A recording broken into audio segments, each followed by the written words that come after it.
ကျောင်းသားကျောင်းသူလူငယ်များဗလာ9တန်နဲ့ပြည့်စုံပြီးဗတ်စုံဖွံ့ဖြိုးတိုးတက်စေဖို့အတွက်ကျောက်ဆယ်ခရိုင်ပြန်ကြားရေးနဲ့ပြည်သူ့ဆက်ဆံရေးဦးစီးဌာနမှအခြေခံပညာကျောင်းများတွင်လူငယ်ရေးရာသိပညာပေးဟောပြောပွဲများကိုစဉ်ဆက်မပြတ်ကျင်းပပြုလုပ်လျက်ရှိရာမှာယနေ့နေ့အပိုင်းက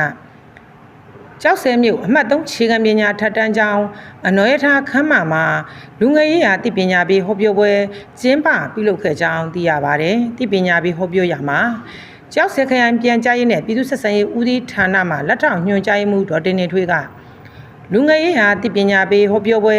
ကျင်းပပြုလုပ်ရခြင်းရည်ရွယ်ချက်များကိုရှင်းလင်းပြောကြားခဲ့ပြီးစာရေးဆရာကိုရွှေအောင်သိန်းက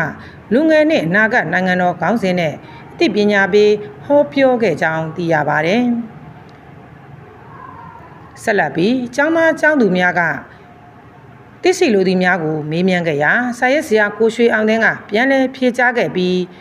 ကျောင်းသားကျောင်းသူများအားမှတ်တရလက်ဆောင်များပေးအပ်ခဲ့ကြောင်းနဲ့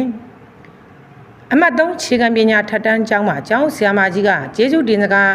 ပြန်လည်ပြောကြားခဲ့ကြောင်းသိရပါတယ်။ဟောပြောပွဲပြီးမှာ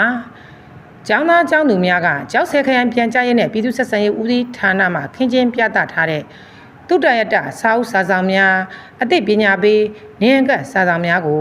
စိတ်ပါဝင်စားစွာကြည့်ရှုခဲ့ကြောင်းသိရပါတယ်။ကျောက်ဆယ်ခရိုင်ပြန်ဆက်ကပေးပို့တာဖြစ်ပါတယ်ရှင်။